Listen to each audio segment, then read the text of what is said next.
Hello again, everyone. Welcome to Orange City Area Health System COVID-19 Daily Briefing. My name is Marty Guthmiller, and I'm the CEO at Orange City Area Health System. Today, joining me is Kim Westerholm, Director of Community Health Services at Community Health Partners, and we'll talk about community health and its role and things going on in the public health world today in just a few minutes. I'd like to give a couple updates on a few things before we get into some public health matters. First of all, our scoreboard. We present that on a daily basis. It has changed since yesterday. We have now a total of 45 tests performed. 3 of those tests have been positive, same number as yesterday. 41 of those 45 tests have been negative, and 1 test is currently pending. So during our next presentation, we'll continue to provide an update, and certainly that pending test will be hopefully in the negative category tomorrow. One of the things to bring you up to speed with on a daily basis is the calling system that we have in place. And it's important, for those of you who may not know, we are calling all of our patients age 70 and above, and asking them basically 3 things. And if they want to talk to us about thing 4, thing 5, that's fine too. But really it's to check in with them and make sure that they are not having any unmet needs. Typically that involves, how are you doing with your medications? Do you need any refills? Do you have any food needs? And we actually have a team that will grocery shop for somebody and deliver that food list if that's a need. And we also ask, do you have any emotional, psychological, spiritual needs that we can address? And we have team members that will address those as well. And just generally, how you doing? We've completed the calling in Orange City, Alton, Hospers, Morris, and Granville, and are moving on to some communities outside of that circle. It's important to know that if for some chance you were skipped over or you weren't on our list, and you didn't get a phone call or didn't have a message left, to go ahead and call 737-2000, and somebody will be there to answer during business hours generally. Not generally, always. 737-2000, somebody will answer the call, take your information down, and one of our team members will get back to you. It's also important to know that, of course, anything after hours of an emergency nature, 737-4984, and there's always a health professional there willing to take your call. Let's talk a little bit more about public health. I mentioned that Kim is with Community Health Partners. A little bit of information on CHP, as we refer to it. CHP is a 501c3 organization. It represents a privatized model for delivering public health in Sioux County. It's a system that's been in place for over 20 years now. And it is not to be confused with CHC, which is Community Health Center, or Promise Community Health Center. So CHP is different than CHC. Each of those perform different functions. CHP is under the direction of the Sioux County Board of Health. So we are, in essence, the arms and legs of the Board of Health. And I say we because I've had the privilege of serving on that board since its inception, since the Stone Age, over 20 years now. And it is also an organization that has as members all 4 hospitals in Sioux County. So it's an extremely unique model, not only from the privatized standpoint, but from the standpoint of all hospitals serve on its board, along with several other community members as well. So Kim, when I gave the scoreboard for our hospital, do you have some numbers you can share with us from the county perspective? I do. As of yesterday at 11 a.m., Sioux County had 7 positive COVID cases total. The state of Iowa, as of yesterday at 11 a.m., it had 1,048 positive cases. Unfortunately, there have been 26 deaths in the state of Iowa. None of those in Sioux County. And I did want to note too, the governor said yesterday that 22% of those positive cases in the state of Iowa have been among healthcare providers. So it's just really important that we protect these precious resources who are our healthcare providers at this point. And these, you can check on the Iowa Department of Public Health website yourself anytime you want to get the latest numbers. And these are updated every day before noon. So as of 11 o'clock or 12 o'clock today, these numbers certainly will have changed. But for now, we know we have had 7 positive cases in Sioux County. Hey, Kim, you know, I know that we have had 3 positive cases here in Orange City through the health system. Can you explain to the general public out there what happens from a public health perspective when we have a positive case identified? Mm-hmm. Yes. The Iowa Department of Public Health is notified as soon as anybody in the state of Iowa tests positive, whether it's going through the state hygienic lab or one of the private labs. The Iowa Department of Public Health is notified. Then they notify us here in Sioux County if we have a positive case. And as soon as we find out here, we contact that person's healthcare provider to make sure that the lab test has been confirmed and that the person who's tested positive knows, so that we aren't calling them and letting them know, that their own doctor has let them know. And then once we know that, we contact the positive case ourselves, and we go through quite a comprehensive interview with the person to find out about their symptoms, when they may have started, when they may have last exposed anybody in the community. And after we've gone through that, we follow up with any of their household contacts about whether they are experiencing any symptoms or not.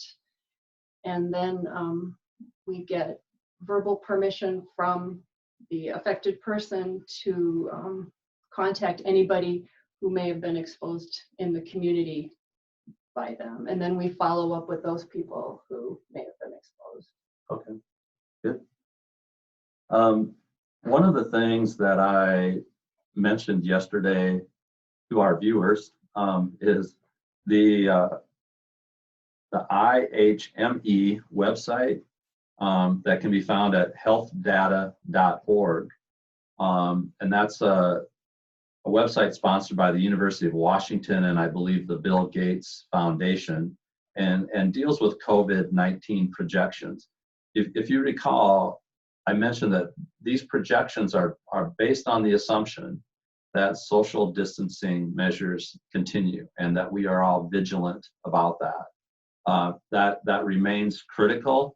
And if we do that, the projections are much more favorable in terms of the outbreak. So Kim, can you talk a little bit about some of the social distancing measures again? And I know, you know, to you, it sounds like we're playing the record on repeat here, but it's really important. It's critical. I assume you agree with that. I do agree with that, and I agree also that it does sound like a broken record, and that it's probably frustrating to the people we're talking to keep hearing the same message. But it's such an important message, and as Marty said, now is not the time to start thinking about dialing back on these social mitigation things.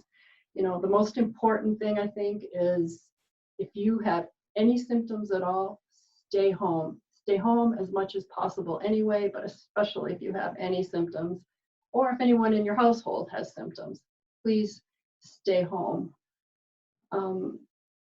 Go out only for essential errands, groceries, going to the pharmacy, and if you are going out for these errands, just send one person into the store. The fewer people who are out potentially exposing themselves or exposing others, the better.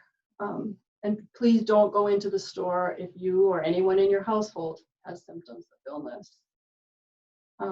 We need to avoid social activities for a little longer. Don't congregate in groups of more than 10. This just creates more opportunities for spread of the virus. Limit contact with people who aren't part of your own household.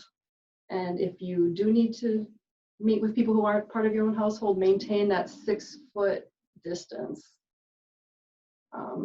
It's important to try to help your kids understand that they shouldn't be congregating with their friends to play contact sports. You know, if you're playing football or soccer or baseball, everybody's touching the same ball, they're touching each other. You can't maintain that 6-foot social distance that's so important. And, you know, going back to those other basic messages that you've heard, you know, 100,000 times already. Wash your hands, cover your coughs and sneezes, don't touch your face, and whatever you do, stay home if you are sick. So you mentioned essential visits, essential outings, so to speak.